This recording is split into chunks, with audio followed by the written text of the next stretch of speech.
Happy Monday, preschool peeps. Hello, peeps.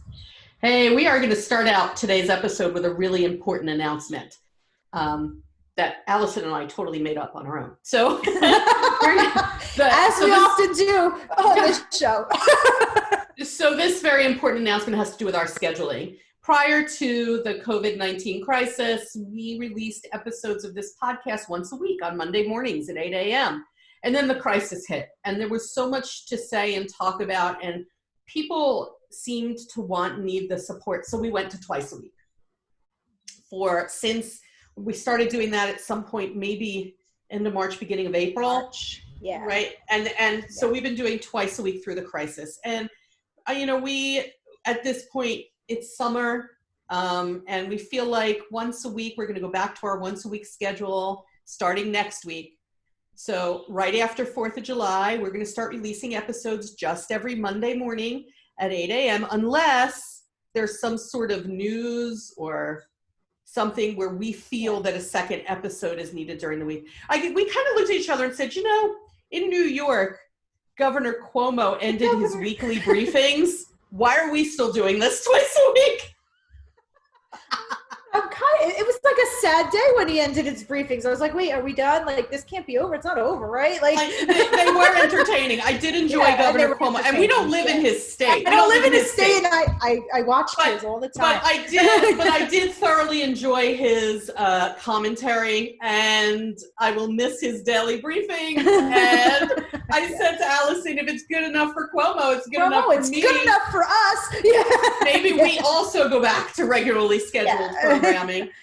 So we're going to do that. That's our anticipation, that starting right after 4th of July, every Monday morning at 8 a.m., you'll be able to get an episode on your podcast provider or YouTube. And, of course, all the old episodes will be there. We're hoping to bring back our, intro with our cute little music and our logo and all that stuff. We're going to go back to kind of the new normal on this podcast, like your normal in life.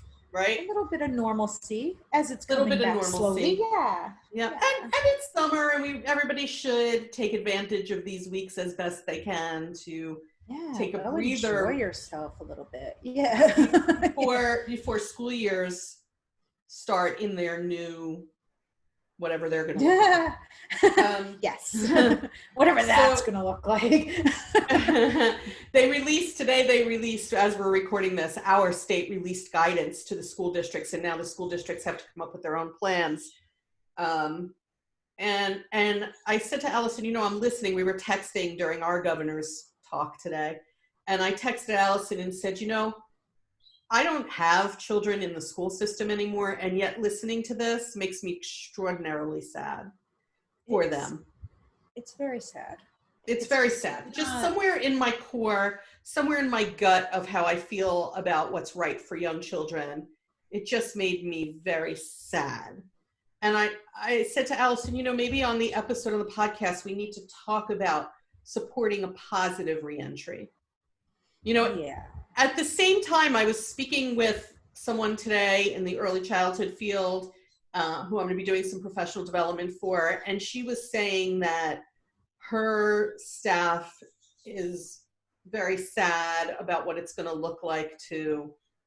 And I said, I get that, and it's daunting and scary and unfortunate that our educational settings are in this situation, but we have to set the children up for success. And we have to think about how do we do that. And always when you put positive things out, you get positive things back. Yeah. And I know we have, in episodes past, talked about how to not re-enter, just start school, and how, to alleviate fears and things like that.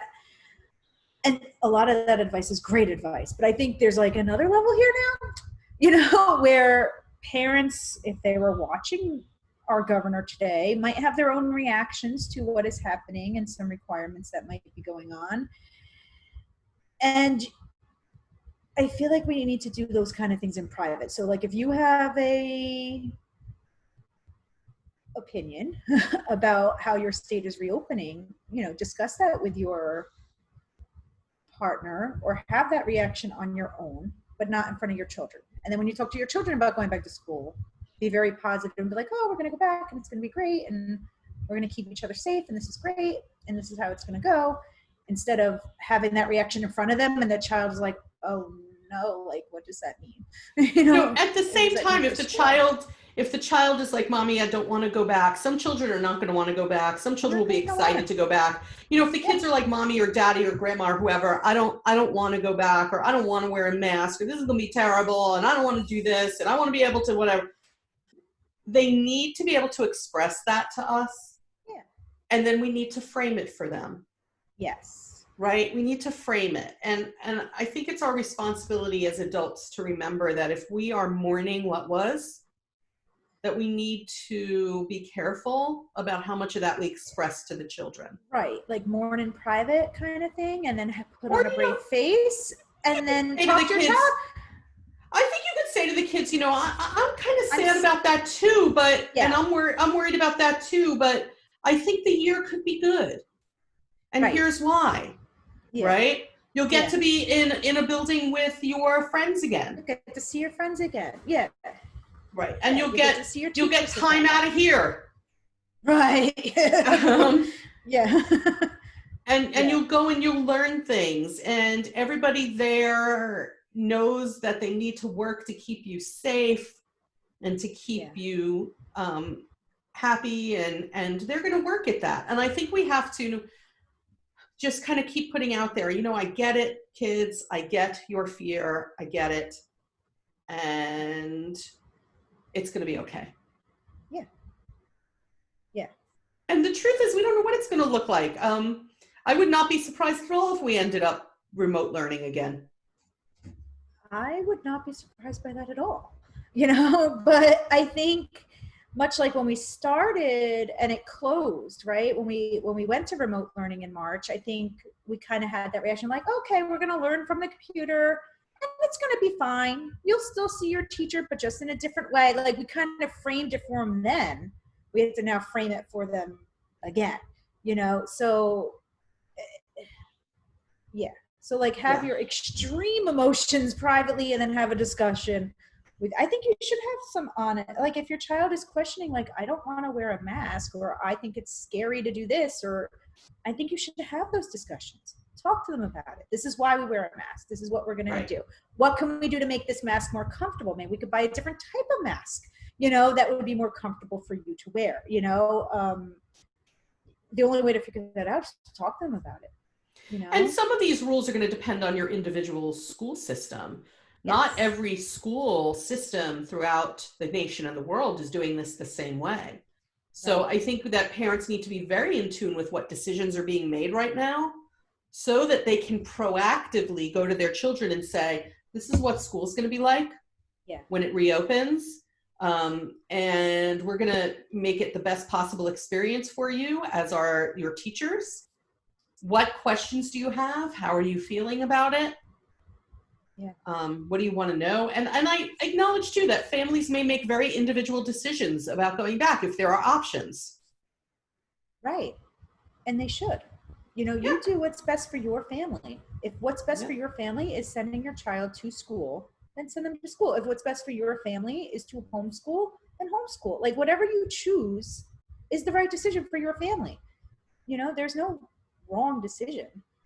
Right. And I think that we just have to, like Alison and I keep saying, we have to frame it for the children. And we have to frame it in a positive way. It's kind of what we do as early childhood educators often. Right? When kids, when we have to institute some change or something's going to happen that the children are concerned about, we frame it. And we say, I hear your fear, and your fear or your resistance it's totally legitimate. You have a right to feel how you feel. And it could be a good thing. Even as an adult, don't you sometimes have to say to yourself, think over the past several months, there were times where I had to say to myself, this is different. It doesn't make it all bad. What's the good that's coming out of this? What are the good things you're noticing? And I think we have to do that for our children now. When they come home from school, if they are wearing masks and they're saying to you, this is miserable. If they are like, I wasn't allowed to go close to my friends, or we need to explain to them, because that keeps you safe. Yeah. They have these rules to keep you safe. Yeah. But at least you get to be in the room At with least you get to them. be in the room with them. Because if we didn't do these things, we'd have to go back to remote learning where you wouldn't be in the same room as them. You And know, they have to so, do that. and we may So have enjoy to your do time that. there. Yeah. Enjoy your time. Enjoy it now. Yeah. Mhm. Enjoy it while you have it, because we don't know what's going to happen. We didn't know we were going to close on March 13th or whatever of this year. You know, so I mean, imagine all the things that you would have done had you known that was like the last day of school. You know what I mean? Seriously. So now I feel like maybe we should be treating each day at school like it's the last one, because you just don't know. So go, I think, appreciate it, be grateful. go appreciate it. Go appreciate it. And then go home. Yeah. And then, you know, whereas before it was just like, another day. You kind of like, it just kind of got taken for granted a little bit. Now it's like, you know, you can appreciate everything just a little bit more. And you know, it's entirely possible that people are going to say to their kids, okay, the school's reopening. Here's how many days a week you're going to be there. We don't know if it's going to be some kind of hybrid, right? Yeah. A lot of places, I think, will end up being a hybrid. Yeah. Just because of the numbers and the social distancing and busing and stuff like that. Yeah. So if we say to the kids, here's what it's going to be, here's what your week is going to look like. We're going to set up a visual schedule for you to follow so that you understand your week. And isn't it going to be great when this happens or that happens? And we have to focus on that. I think about when we have children first, very young, first starting in a school setting, and we worry about their separation anxiety. We highlight the good for them, right? Yeah. We say to them, I know you're scared. It's fine to be scared. Lots of people are scared in new situations, right? Yeah. Being scared is fine. Yeah. And this is going to be cool, and that's going to be cool, and this is going to be cool. And we have to do the same thing. And I want to say this to teachers too. I feel like if I were still a classroom teacher, which I have been, that when I walked into that classroom in the upcoming year, and maybe there are physical barriers between children and things look very different and my processes are very different and my rules are very different, I feel like I would definitely have a sense of sadness and mourning. I mean, I'm sad just listening to it. And I think that my advice to teachers is this: give yourself time to go there and mourn it, so that when you go there, you've done that already. When the kids are coming, you've done that already, right? Yeah. If you are allowed, if you are able, visit the building as they're putting these things in place. If you're allowed, go into your classroom, spend a little time absorbing it. Yeah. And that way, the initial mourning and shock will have taken place away from the children. Yeah, I agree with that, because I'm usually like, at my school, we have like 2 days of like orientation before the children even arrive. And usually I'll show up like that first day and be like, okay, I'll do it all. Now I feel like this year, because I have so much anxiety and I think I do need to maybe mourn what's going on here, I'm going to go the day before orientation, so I could be there alone with no other adults there even, you know, like I just need to sit in it, I think, and be like, okay, this is what it is, and try to accept this new setting, because it's the same room, but it's going to look totally different, I think. Right. Like, okay, this is how this is going to work. Here's how I can make it work. Yeah. And process it on my own without anybody else there. No other teachers, just me, and be like, okay. And then I can maybe come in the next day for orientation and be like, all right, it's not going to be a shock because it's not the first time I've seen it. It just be like, all right, now I'm ready to kind of re-enter and be with my colleagues and have a couple of days of that. And then, okay, now I'm ready to re-enter and be with the children, you know, like do like a slow roll in instead of just showing up, you know, like do a slow roll, and do it your own way. Everybody's going to have their own way of accepting and dealing with it, and you have to figure out what that is for you. But do you need to smile at those kids as they come in? Yes, from behind your mask, and show them a picture of you smiling and say, this is what I look like behind my mask. I'm so happy to see you. And we're going to give air high fives, and we're going to learn new little elbow bumps. And we're going to give self hugs, and we're going to wave to each other, and we're going to do all these things that maintain social distancing, but we welcome you. Yeah. Someone posted on social media these masks that are clear here. Yeah. So they can still see you. Like they're made for like, I guess, preschools and special needs because they need to see your mouth. I thought, I was like, well, that's pretty neat. That's different. Yeah, that's kind of, if they can get them, that's kind of cool. Right. Also, because as I've been out and about and I have my mask on, I smile at people all the time. If I pass someone on the sidewalk, I smile at them and I'm like, they don't even know I'm smiling. I'm like, can you see it in my eye? Am I smizing? You gotta make your eyes smile. You gotta make your eyes smile so they know. I know. I know. Yeah. Just remember, folks, we are going to set the children up for as much success as possible, and feeling safe and feeling loved. And then if this wasn't a giant lesson and roll with what happens, I don't know what was. We're gonna roll with what happens, right? Just gonna roll with it. Yeah. And I think that they're gonna be, much like the children will be all over the place in their feelings, I think families and teachers will be too. Some will be super glad about what's happening. Some will be not glad about what's happening. Mm-hmm. It's human nature to have a variety of reactions, but in front of your children, it should be, I'm here to support your emotions. Yes. I'm here to validate your emotions and to frame it for you in a way where you can see that it isn't going to be all bad. Right.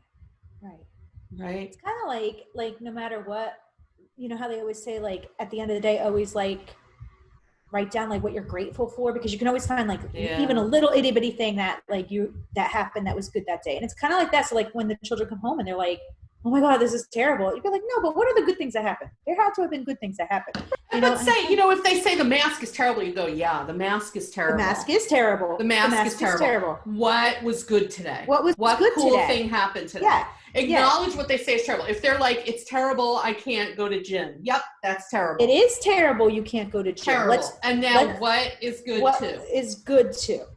You know? I used to like to, every so often I would sit with my kids when they were growing up and we would talk about something good that happened today and something bad, or this week, right? Something good that happened this week and something terrible that happened this week. And it's kind of like that. I want to just reemphasize before we sign off, don't invalidate your children's feelings. Validate them by saying, yeah, you're right. That is hard. Right. Yeah, you're right. That is sad. Yeah, you're right. That is pretty terrible. And now what was good? Yeah. Or even maybe say, yeah, that is terrible. What can we do to make it better?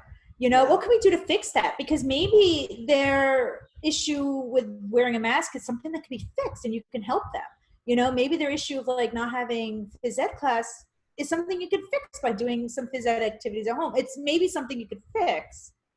And then, but also talk about like all the good things that happen too, you know, like, so like, you know, yes, the mask is terrible. What is terrible about it? Oh, I just don't want to wear it. Okay. You know, but if it's something like, no, it pinches me or it hurts me or something, there's stuff that you can fix and then you could really help them, you know? And like, listen, we've adapted, right? We've adapted. Yeah. I mean, when I leave the house now, it's like keys, wallet, phone, mask. Phone, mask, yeah. Right? So we've adapted. The children will adapt to. The school systems will figure it out and help them adapt. Yeah. And we're going to put as positive a light on it as we can. And we're going to keep our own morning a little separate. And let them have their morning. If they are mourning what used to be, if they remember, or preschool, some preschool kids won't even remember. The very young ones won't remember what it was like. They won't remember. And some of them, it's their first time at school. That's what one of my they won't know. Like, they don't know. They won't know the difference. They won't know the difference. We could do, and then as things like open up more, they'll be like, oh, wow, this is great. You know, like it's going to be like a discovery as time goes on. I was like, you know what, because I just kept thinking like, oh, I feel so bad that they don't get to have the same year. But she was like, they really don't know. Some of them don't know. And they're not so remember some of them. Right. You know, okay, then in a way, like kind of like a blessing, a little bit.